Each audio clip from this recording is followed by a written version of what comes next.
All right. You each have to answer these 3 things. All right. All right. What are you happy about in regards to your jump training journey? What do you regret in terms of your jump training journey? And where do you think you're going to be 12 months from now? I think we Like say 12 years. post dunk camp next year. Where do you think Isaiah, you're going to be at? can you type that in the private chat, because I honestly forgot them. All I heard is we'll answer this one first.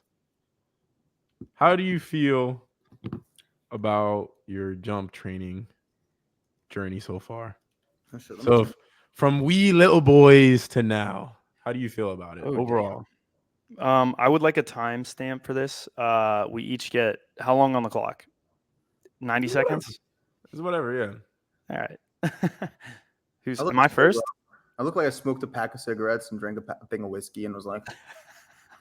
You might have. All right. How do you feel about your jump training journey? Oh, man. Isaiah, this is a great conversation card. I like this a lot. Yeah. This is like perfect. You got the I would say... I feel it's been, I don't want to say confusing. I would say challenging. It's been very challenging. I've spent a lot of time learning and experimenting and trying to contribute to the community in ways that maybe were detrimental to my long-term well-being. So what do you mean by that? I tore my labrum trying to learn how to speed jump twice on both sides. I pulled my hamstring probably over 30 times in the last 5 years from speed jumping and trying to learn how to do it to see if it was possible. I tried jumping every day off one foot in 2018, as per Jordan Kilgannon's advice. That didn't work. That just fucked my knee up.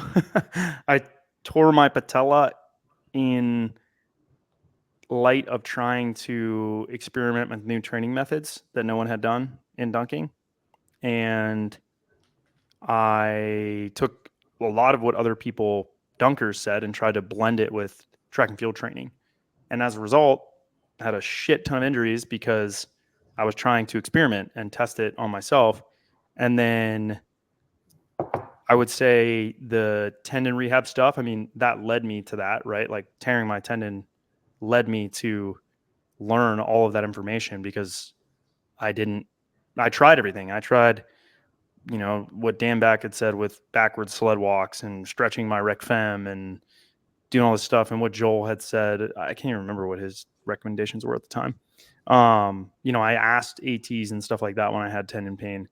I basically learned how to be an expert in Olympic weightlifting because I thought that it would make me a better athlete. Like most of what I did was as per respected authorities in the field and then testing all that stuff and then trying new ways of doing things with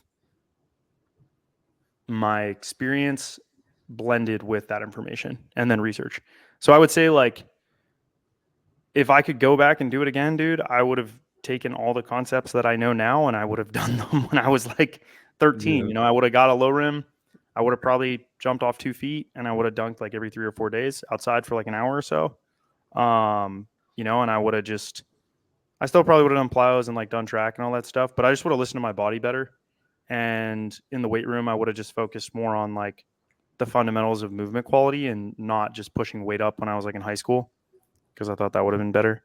And I would not have played around quite as much with plyos and just kept it simple and focused more on actual jumping, dunking. So that would be the things that I would say that's how I feel about it. And then at the moment, I'm okay with it. I mean, I feel like I'm learning a lot about what works for me off one foot. Cuffing seems to be really good. These 1-step, 2-step, 3-step, really good for my hamstring. I'm not pulling my hamstring anymore. And I used to have that problem when I jumped a lot. Now I'm jumping every 3rd day. My hamstring's totally fine. So I would say that's definitely a benefit to me. Yeah. Do you feel I don't know if this is going to hit a sore spot. It's fine. When you see comments that say, oh, why aren't you progressing, or like that type of thing? Does it? How do you feel about those comments? I mean, I see them a lot, and I don't know. I don't really view it that way. Like, to me, I'm like, they don't know my story. They don't know my life. Like, Yeah. I don't take it personally per se. I more so view that as detrimental to the business. Like, I don't like them because of that aspect, but like, I don't give a shit. Like, for me, I'm like, okay, this is like fuel the fire. Go ahead. Like, I know what I'm doing, so this doesn't deter me at all from my plan, you know? Yeah. Because I mean, what are you supposed to do with that?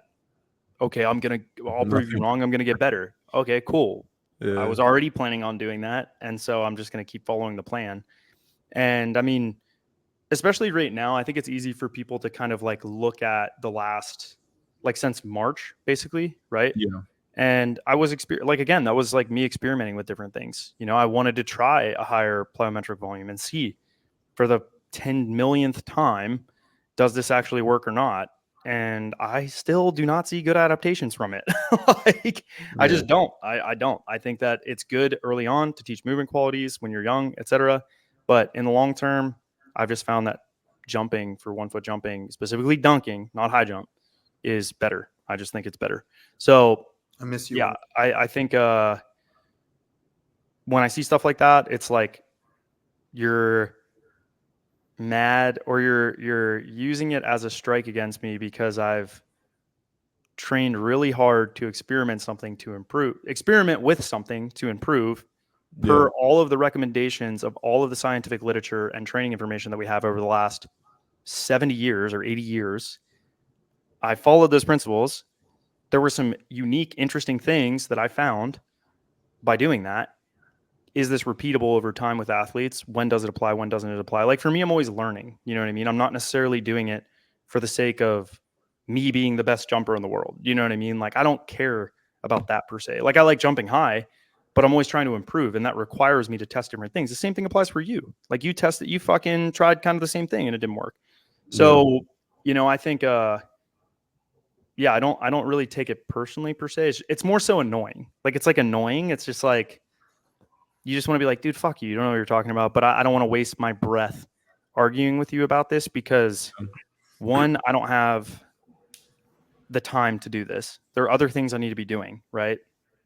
I have to actually service the athletes. I have to actually go train. I don't have time to like argue on the internet and spend an hour upset with some fucking stranger. That's just not, there's no point in doing that.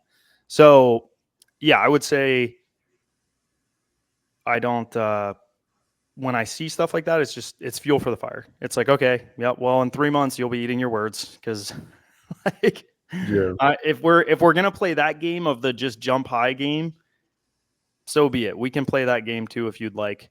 But I mean, most of the time, like, I'm not trying to optimize my training because work comes first right now, right? Like, not that I don't optimize it, I do my best. But dude, if I really wanted to train well, I would move home. I would have access to a track. I would have access to a full weight room. I wouldn't answer messages. I wouldn't help my athletes. I wouldn't do group calls. I wouldn't do individual programming for, 500 to 1,000 athletes every week. I would just train for 3 hours a day like I did in college. That's what I would do. I would dial in my diet. I'd cut out all the distractions. Like, that's what I would do. But that's not reality, and I don't want to do that. So It's like people. It's like they. What sucks about social media is whenever they see something that is not like elite performance, they just shoot it down. Because at the end of the day, like, you're doing what you love, you're practicing what you love, and let's say it's a session like the one you had yesterday where you were like front run the whole session, and then you made one at the very end. People, so like, there's a lot of people that will see that and just like hate on it, yeah, even though exactly. you're literally just sharing your Yeah. training and what Like, you to me, like. it's just training. I'm not trying to perform. It's not like I went out there. Like, this is like literally week 2. You know what I mean? Or Yeah, week 3. Like, yeah, it's like, dude, I haven't jumped off 1 foot for months and months. You know what I mean? Like, the last session I had, I looked at this, was March, the beginning of March, like March 5th or something like that. And then I yeah, switched to 2 foot from March all the way March, April, May, June. or most of June. So 4 months, I didn't touch it, and I just did 2 foot. And so it's like, yeah, of course you're going to detrain when you didn't do it. You know what I mean? Like you didn't do any 1 foot jumping for so long. And I had tendon issues that I had to take care of through July and most of August. Okay, cool. Now I'm in like a pretty decent spot. And that makes it hard to like push intent and jump high when you're dealing with like tendon pain. So I was like, all right, well, I got to take care of this first. Like it doesn't deter me at all. It's part of the training process. I wanted to try 2 foot. That was another experiment, like 2 foot. I didn't just do 2 foot for a week or 2 weeks. I stuck with it for 4 months. And what was the realization that I got from it? Okay, yeah, this is like a 3-4 year progression where I'm going to be stuck at a relatively low level for a while that I don't necessarily want to be stuck at, and I'm not enjoying being stuck at. You know what I mean? And honestly, to that point, I also don't have the luxury of doing that because I'm running a business and I don't want to waste time dunking well when I'm in my early 30s or dunking poorly when I'm in my early 30s. You know what I mean? Like if I want to do that, I'll do it in my 40s or something like that. And when I really don't want to jump off one at all anymore, or I can't for some reason. So that was another experiment. I did 2 foot for fucking 4 or 5 months. So it's like, I don't look at I'm always trying to learn. I am more motivated by learning and trying new things and staying curious than I am like just my individual jumping. If that was the case, like, I don't know, I would go on I would do what I'm doing now. And like, I guarantee in like 3 months, I'm going to be jumping incredibly high again. Everyone's going to be like, oh, you're so good, blah, blah, blah, blah, blah. It's like, dude, it's science. I detrained. I didn't jump off 1 foot. I lost my touch on lobs. Like what? It takes time to get that back. You don't just like, it doesn't just come back right away, especially when you're not a genetic freak. Like you guys are both very genetically gifted. I am not as genetically gifted, so I have to take that into consideration. And I think too, a lot of it's environment. Like being in Florida, I've had a hard time finding like indoor courts that are spacious, not packed with people or something like that, and that I actually have access to. Like I can't get into UCF whenever I want. Like I need you guys there to go. And if I go to East Border or something like that, I don't like, it's either a low rim or there's not a lot of space to do lobs off 1 foot. So like now I'm starting to fall into a groove where I'm like, okay, outdoor worked really well. Like I could practice when I needed to practice. There were no distractions. No one's playing fives. Like I could work on what I needed to. I'm now falling into a rhythm with what I need to focus on in the weight room, and it's just more about like understanding my environment and being able to manipulate it to get the best performance out of myself. Whereas like, like you moved, Isaiah, we were training at your house. Now we're not. Like there's just like little things like that have messed with the consistency of my training in general that has affected my individual journey. Like I drive 30 minutes to the gym. I don't have access to a track, which is something that those are two major important parts of 1 foot jumping, usually for me, at least. I don't know why my dog is whining. Do you want to go outside? So yeah, I think that's where I'm at with things. It's not, I think a lot of people would get deterred, and I see like there was a video I saw the other day where people were like shit talking me because I'd missed layups, and I was like, this wasn't the fucking point of the video. But I was like, okay, learning experience. Like that's always how I view it. I tell my athletes this. Like I tell Donovan this all the time. It's data. It's not good. It's not bad. It's just data. And if you attach yourself to it as good or bad, you're gonna fuck yourself over in the long run. I think you're gonna be really upset. And if you listen to a lot of the hate and people that know, like they'll back you. I mean, there's a lot of people in my comments that are just like just tell trolls to shut the fuck up for me. I don't have to say anything. But I think it's when you see those comments, you have to view it in terms of like their short-sightedness. And I've learned not to, and it's taken a long time not to like look at comments and dive into that and make it mean something. No, I think what you said is huge. Like you can't label things as good or bad. It's just, they just are. Like, like for example, because I used to get a lot of oh, you've been plateaued, blah blah blah. Especially like right before I started working with you, just different comments like that, and like at the end of the day, it's part of the journey, Yeah.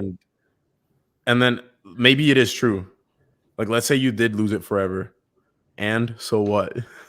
Yeah, No, it's like that- the only people that care are the people that were watching you, So, like, or want to hate you. I'm gonna interject real quick, like just real fast, because I haven't said shit. But basically, something that's been bothering me for a while, and this happened to me in 2019 when COVID hit, and then I lost my balance, and then I was trying to get it back. I kept comparing myself, and it's like when I stopped giving a shit, and I just started just being there and present, and like 2022, that I got over that, and like then having to post more, but not being at my best, and all these things. And I used to always compare myself and kind of be like, oh, you dumb shit. Like, you didn't take care of your body. You didn't listen to your body. Like, you know what I mean? You didn't take advantage. And now I'm more grateful. I'm like, okay, I'm happy I was able to do a 360. Like, oh, I'm happy I was able to East Bay. Like, I'm happy that I was able to do that. It doesn't matter, you know, if I'm always doing it. And it's changed my outlook. And it makes me not want to jump off a bridge. Like when I have the sessions, like 2 years ago, I never would have posted that session like I just had.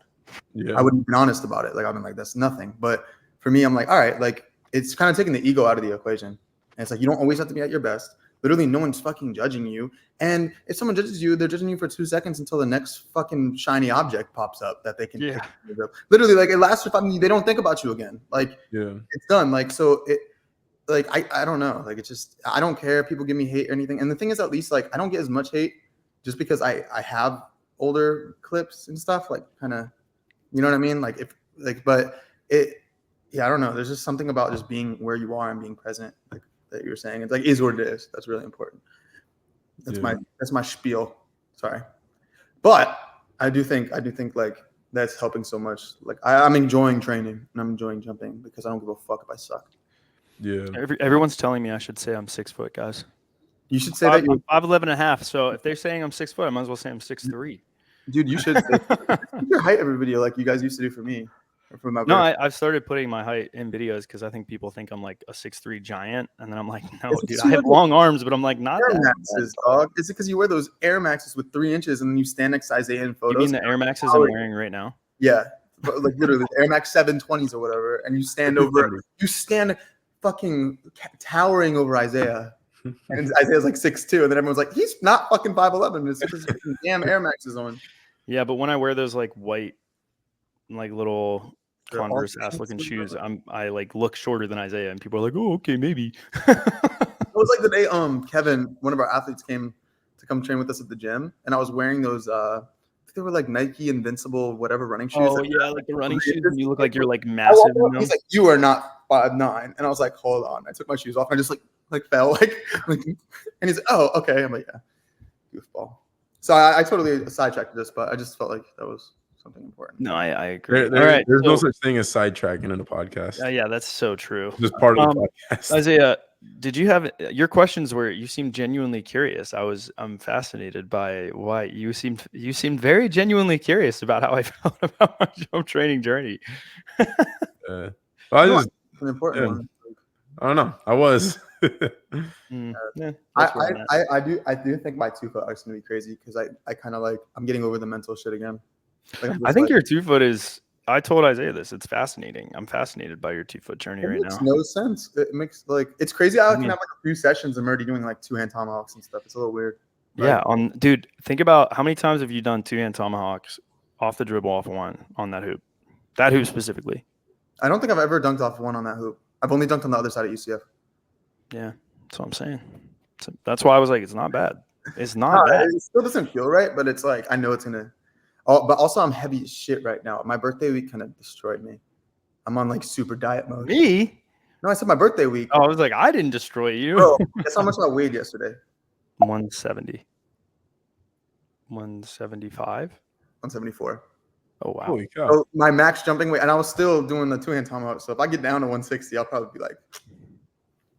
Isaiah, you're up. How do you feel about your jump training journey right now? Being the best in the world. It's tough. It's tough. It's hard. It's hard being the best, you know. Sometimes I just wake up and I'm just like, oh my god, it's so hard winning all these contests and traveling all over the world. To Read John, read Isaiah's job title right now. You mad, bro? You mad, bro?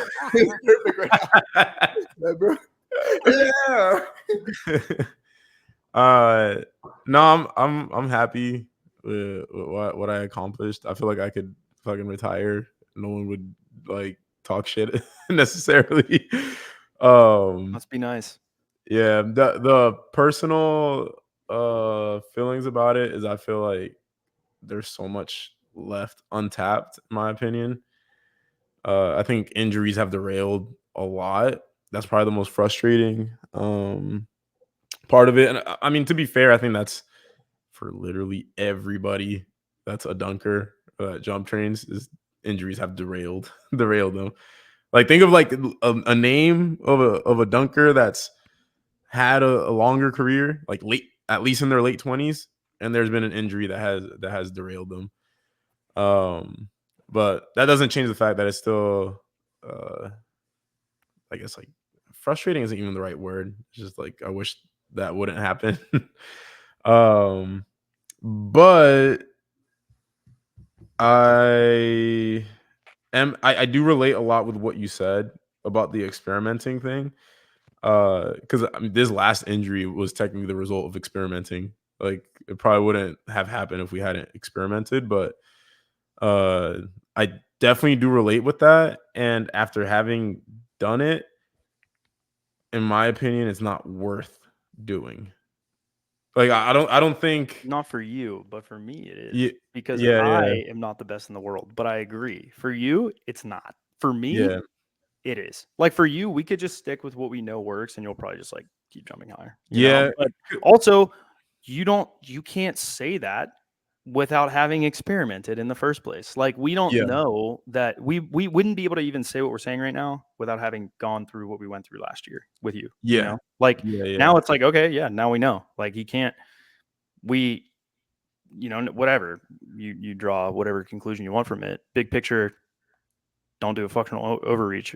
Don't do a functional overreach with jumping. Like that was the biggest takeaway from that. And I still think that when it comes to 2-foot jumping, you like it is undefeated.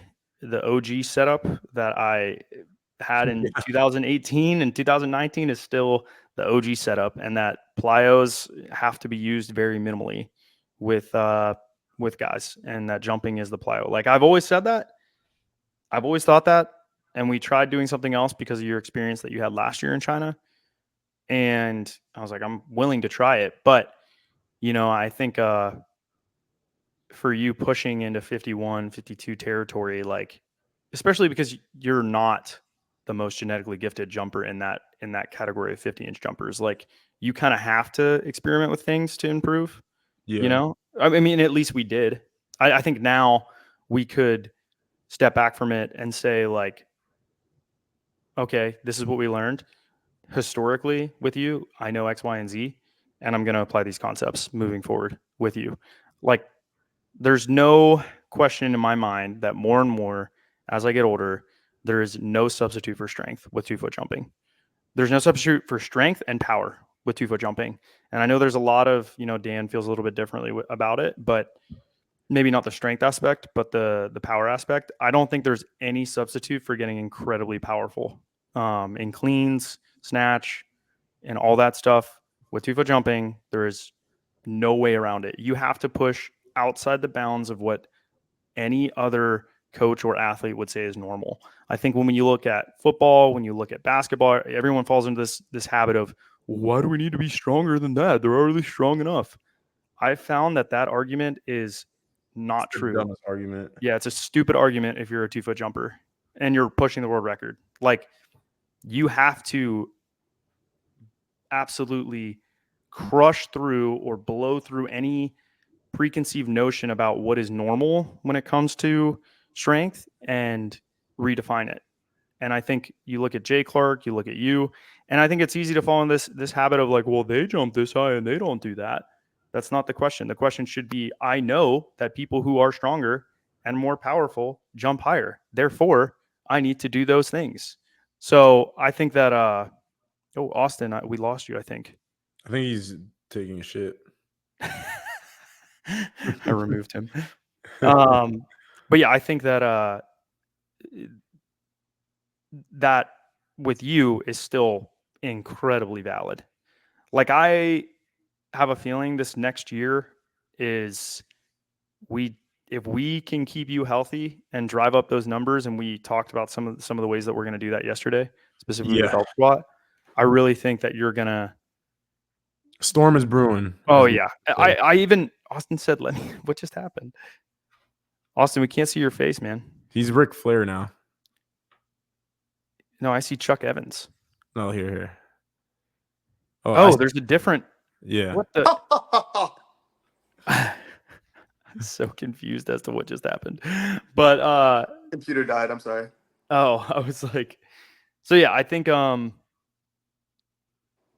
I think for you have nothing to be, I would say, I don't want to use the word ashamed, but I would say like disappointed about last year. To me, it's like, yeah, if anything, it just sets you up for more success in the future. You're 20 or you're 26, about to be 20. When's your birthday?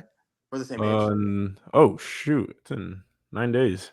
Hey, yeah. So you're about to be 27, and yeah, I have a feeling there really is. You don't go through the hell that you went through last year in terms of training and not see adaptation. It's just a matter of when you see it. Like, people want that within a month or 2 months or 3 months, and I think you know that, and we've seen it in the past. Like, you'll have these periods of time for a year or two where you don't jump higher, and then all of a sudden, you'll test 51 or 52, and it's like, it's not all of a sudden. Dude, all of 2023, 2024, you trained your ass off. It wasn't all of a sudden. That was pending. I think for me, a really big driver of like satisfaction, I guess, is just being able to train hard. Like that's more so when I said I didn't want to like risk it or try new shit. I don't want to put myself in a position where I can't train hard. Is more so like when we were doing the functional overreach, there were signs that were and like we had conversations about it. There's probably on the record, we had conversations about whether we should. Yeah. It's like, hey, my knee's on a downtrend. It's like, what do you want to do? And you're like, I want to do it. I want to do it. And I was like, all right, we can do it, but just know that this could lose you 2 to 3 months, which it did. Yeah. So there's definitely, and that's also funny you say that because it is such a short time in the grand scheme of things as well. No, 100%. Like this last summer, and then take competing out of the scenario, it would have been if I hadn't been competing, it would have been like a month. It's just that you had event after event after event. Yeah, but and you overjumped a shit ton at dunk camp. Yeah. Like, if you had just said, tested and said, it's not there, it's not going to happen. And there is on record me saying he's not going to stop until he gets hurt or he dies or someone forces him to. That's the only way he's going to stop. And you ended up getting hurt. Well, kind of. You didn't like it was just like an overuse thing. Lessons. What's that? It's lessons. I always say this. But also the pressure that was placed on you was immense. Like, I hated that. I did not like that because if it were a perfect world, I would have said, dude, it's not going to happen today. Just like cut it, get back into a new training cycle, stay healthy, move on. Like if we weren't at dunk camp and the news was there, I don't even know what else was there. All these people are standing around. We're trying to film it for Guinness, like all this shit. Yeah. It's just like, and we talked about not doing that. We had talked about not doing that, Yeah. But that was another lesson is like, and this stuff is more nuanced because it's so specific to you. Like, most people wouldn't understand that, but having been there and watching it in real time, it's like, never would have done that. It's funny. I could tell when I was doing my warm-up dunks, it wasn't going to happen that day. I can literally tell because it's like, bro, you're trying to jump the highest of your life. I can tell in warm-ups if I'm going to jump the highest of my life. Like, so why did you feel, is it because of the pressure? That's why you kept jumping? Yeah, I mean, there's something about trying. I think there's a part of you that's like, there's a chance that this could happen. I mean, you did it. You know what we've never went back and watched together is you testing 50.5 the second time. Oh yeah. We're doing that tomorrow because I've never watched that full session in its entirety. And I think Nathan's the one who has it on his YouTube, right? Yeah. Yeah. It's so funny to me. And it's the one time because I never post your sessions unless it's a shitty one. And Nathan, of all people, is the person that posts your session. He's like, it's going crazy. It's like, yeah, dude, he does the 50.5 inches. But yeah, we definitely need to sit down and watch that. What was crazy is I tested, it was like 45 minutes into the session. That's what I'm saying. You tried a lot on that, didn't you? Yeah. So is that what you were hoping for in Utah, kind of? That like it just like stars aligned? Yeah. But I felt like if you compare just how my body felt during warm-ups, how I was jumping on the dunks, when I did the high check before testing, like it was that I always say like that electric feeling. Like when you walk into the gym, you feel like freaking like you're wired. You know, I don't have that anymore ever. Yeah. Never. It went away completely. I don't get that anymore. Mine comes with confidence. Like if I'm really confident, I get that a lot. But when I'm injured and I'm not jumping as well, then typically I don't feel that as much either. But like you feel bouncy. What? I'm asking Isaiah ? You walk in and you're like, you feel bouncy, like you can just tell. Yeah, for sure. Can't relate. When I was in China, I felt that too. Like I told you, I literally woke up that morning and I started walking and I was like, like I just knew. Like, what was your highest? Did you height check there at 0.968? Yeah. So yeah, I mean that's the thing too that I think you underestimate is how good you are right now. Think about the time whenever you were struggling to get 0.93. 0.92 was like a struggle. I was actually you had tested 50.5. Yeah, before this podcast, when I was going over on YouTube, I actually was watching. It was a video I just showed you of Austin, the session we had right before dunk camp. When I was looking at that video, bro. Yeah, and I was looking at it, and I was like, "This isn't actually as crazy as I thought." Like I was jumping really freaking well, but I think I'm still jumping that like on that level. It's hard to tell. I would need to see. I would need to see you again a little bit unloaded with everything that you just said in mind, and then see your kind of lens on it, because it's always hard to tell with you because I don't want to say you're biased, but that's like the best word. Like you compare it to your last session instead of comparing it to your best, I guess, if that makes sense. You know, you ever hear the saying like you're only as good as your last game or whatever? That's kind of how you view it sometimes. And that makes it a little bit hard for me because I take your opinion into account whenever I'm giving my lens on something. But it's interesting hearing like, hey, this is now 6 months after that. This is what my thoughts are on it. Like looking back at the whole situation, I do think that dude, you are jumping high. That's the thing. Like you can't even say there's a storm brewing. Like technically the storm is fucking here. You're jumping 50 inches still. Like, when we say that, because I think people say then they'll be like, oh yeah, of course there is. But it's like, dude, you realize that you're jumping 50 inches in the air right now, like regularly, you know? Yeah. And when you see that average go up, that we talk about this all the time, when your cluster goes up, that's a sign that you're going to have another outlier day. That happened at the crab leg place. Oh, I see what you did there. Get it? There were 3 clusters. They gave us an extra cluster. Shout out Austin's birthday. He's 27. Yeah. 26. No, that is a good point. Like my basement has definitely gone up. Your basement is 50 now. Not your basement. I would say like the middle is 50. And like bro, even the lifting. Like if you take like this last session that I did on Sunday, the lift, and I did freaking 285. That was my max best ever power clean 2 weeks before I tested 50 the first time. And I was hype about it. It was like, yo. Wait, when was that? 2022. Was that in 29? Yeah. Really? Yeah. What did you squat though? You squatted like a decent amount. I had 405. Deep squat back. Yeah. And I look at that and it's just like, whoa, these are like the bad day numbers. The bad day numbers now. Like this is like any other Monday. Yeah. Just another Monday. Yeah. Or Sunday, sorry. Just another Sunday or Saturday where I'm hungover. Just putting up 285. We failed to mention that you were hungover. It was because went of out good with guys. liquor. What? Mhm. Good liquor allows for. That's how millionaires are. I able told to you, train dude. in the You guys morning. were like, With why the are we getting the Pilates. top shelf stuff? And I was like, because we're athletes. We only have to. We can only if we're gonna have alcohol, it has to be high quality alcohol so we can Yeah, tell recover. that to me. 90% of my life. I used to drink like nail polish remover. That's fair. That's that $10 vodka, one in the plastic thing that you see homeless people drink. No, like Vlad. That's what we call it. Like the worst. Yeah. It's like if like a what was it? A handle was like $10. Yeah. I'm I was literally like, dry this is heaving right now, thinking about cost-effective. drinking that when I was 21.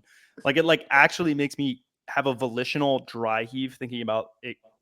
It's disgusting. Disgusting, dude. Ugh. And I've actually drank nail polish remover on accident. Did you know that? How? Because one of the people that I was dating in college when I was 22 put it in a mouthwash container. So I thought it was mouthwash. So I put it in my mouth and switched it around and immediately realized it was not mouthwash. And I spit it out. And it was like a travel, like they were taking like a travel case, like, and they put it in one of the little travel mouthwash things. So I put it in my mouth, all my skin slothed off. It was disgusting. Anyways. Horrible. Yeah, it was terrible. Also, did you guys change the name to Ric Flair? Because I did not type that. That was in there when I didn't type that. That's hilarious. Why is it spelled like that? I don't know. I'm not sure. I didn't do this. Anyways, I feel like it's a good place to stop. We can get to the other questions another time, but I think tomorrow I want to watch your second time testing 50.5 because I've never watched the whole video. I've just seen the jump a couple times. We could watch both of them. Oh yeah, and compare them. It. Yeah, that would be really interesting. Let's do that. All right. Well, that's the video. Thanks for watching, guys. I hope that was helpful to hear. I don't know if it was, but it was interesting to say the least. So we will see you guys tomorrow. If you're interested in getting coached by us and you felt like we know what we're talking about when it comes to vertical jump, hopefully you do. Go to teachmestrength.com and consider signing up for coaching. See you guys.